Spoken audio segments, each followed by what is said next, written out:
YouTube, this is Alpha C, and today I've got a lot of coins that I obtained when I was away for almost 2 weeks up in Wisconsin and Michigan. Sorry about that. Now right here is just a fairly large pile of Canadian cents. Most one in this pile is from 1960, and I think the newest is 2000. A lot here. I want some Canadian cents. There's 5 wheat cents. One being in 1957 and another one being in 1929 for the oldest. Those are the oldest and newest ones. And this one is a 44, as you can see. It's actually a vending machine on the way back from Michigan, which was dispensing old coins like wheat cents, mercury dimes, stuff like that for 75 cents. I got a 44 wheat cent out of it. Yeah, most of these coins I got from family and stuff. I only paid for 2 coins while I was up there, and this is one of them. Really surprised I had paid for this thing, but it's a 1919 S wheat cent.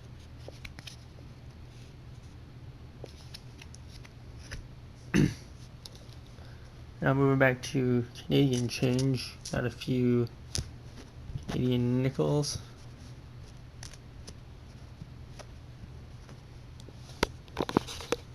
Build this with the second on them.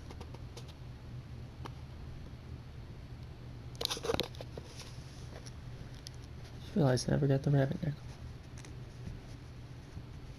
Huh. Oh. And then George V, 1931.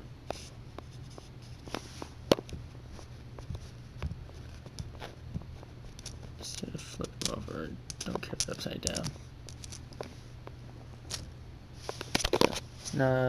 Aside from those, there's also a few Jefferson nickels. I actually found most of this in one of my family members' change. There's 62 Jefferson in really nice condition. 54. The Demon Marguerite, that is. Yep. 57. Also Demon Mark.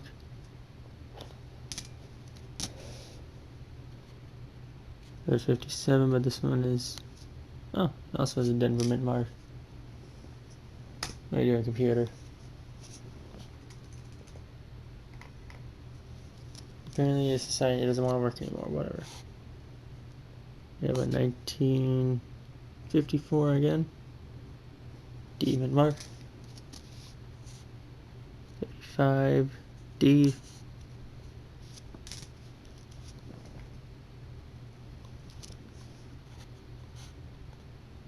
52 Philadelphia. My computer locked itself.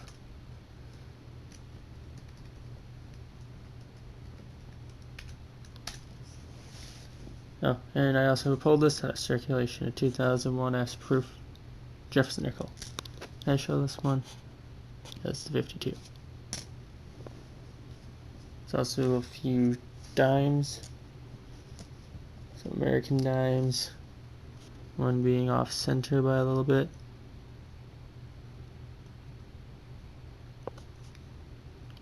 I think it's maybe 10%, maybe 5%. I'm keeping it anyway. Not sure if this is toned, but it could be because it's too bright to be marker.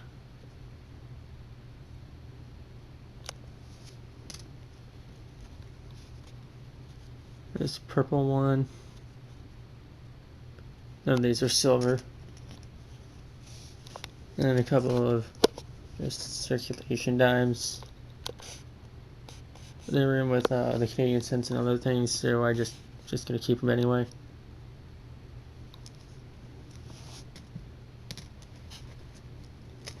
Those. Then move on to the other dimes. Got 4 Canadian dimes. The oldest being in 1969. Good amount there. Now most of this came from like pocket change and stuff, so yeah. Let's see where I should go now. Quarters. There's 9 quarters in total. It was being 1973, I believe it was, 1977.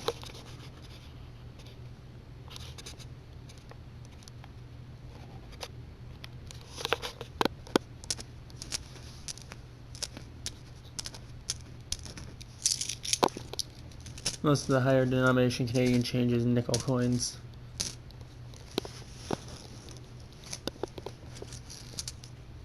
On to the one and only $50 I found. 1997 Philadelphia Kennedy $50.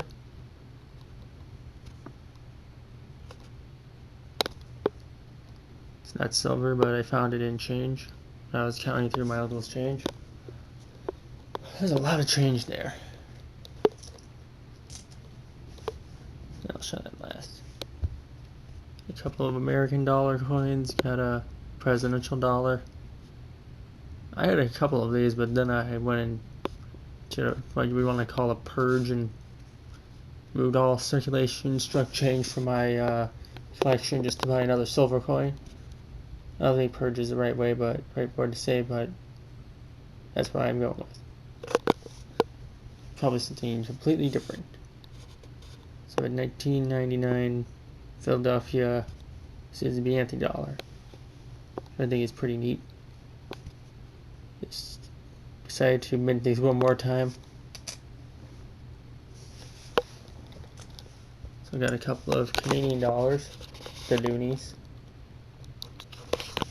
1980 something in 1995. 1989 and 1995. I also got myself a toonie, which is a $2 coin from Canada. I already have a couple of these, but I like getting these. Trying to make up for all the Canadian change I've leaving behind when I first moved to Texas. I think I did a pretty good job of that. Into some more interesting stuff. One of my family members actually got this as a quarter in change in Michigan, which is very unusual. It's a Chilean peso from 1977.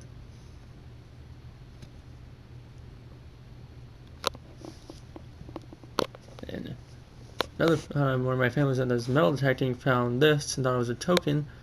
It's a Denmark 5 ore from 1965 in really great shape. Sorry about that. Before I go to show you the last cool thing, I forgot to show you these. Got a couple of Ike dollars.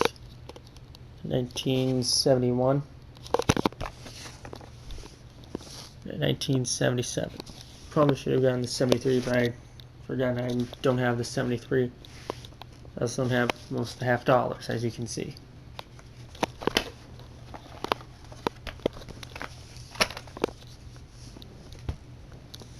Right, and now for the last and final non-silver coin, which is probably the best of them.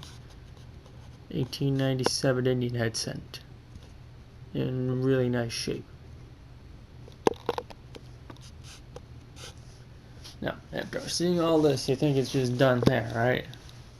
Well, you're wrong. There is some silver. Had a few free silver coins from one of my uncle, and I also paid for one silver coin. So the 1962 D Roosevelt dime. You go from dimes, oldest, newest to oldest, and go to so on for that. 41 S Mercury dime. Then we have a 1908 D Barber dime. Interesting right there, didn't it? Next, think it'd be a Washington quarter first. Nope, it's a 26 outstanding Liberty quarter.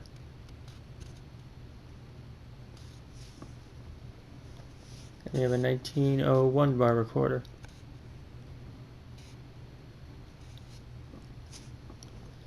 And moving on, got a new Franklin half dollar. I had two of these at one point, but I went and sold them, which was a really bad idea. By the way, just out there, thumbnail is pretty good now. You can't tell if you haven't noticed by now. It's completely different. Yeah, the 1961 D Franklin half dollar. No walkers, unfortunately, but I did get this one. It was just in a walker. It's a Barber half dollar from 1904. Good shape if you ignore this ending right here.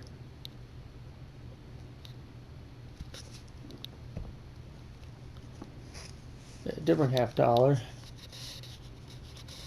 One of these, Booker T. Washington half dollars. So now I have two commemorative half dollars, and I'm also back to having 6 90% silver half dollars. So I had a 1.2. That is a 1956 80% silver Canadian quarter.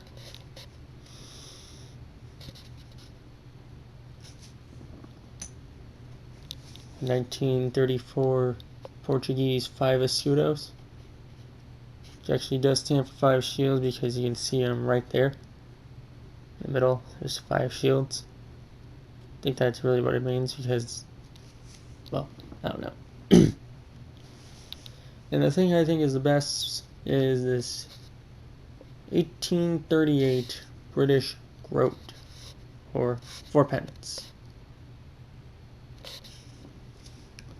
That's it. This is everything I got while I was away. Wait, I forgot something. Anticlimactic Arby 1915S for the 10 centavos. 5 centavos. I was wondering why that didn't show up on the camera. Yeah. This is everything I got. Thanks for watching.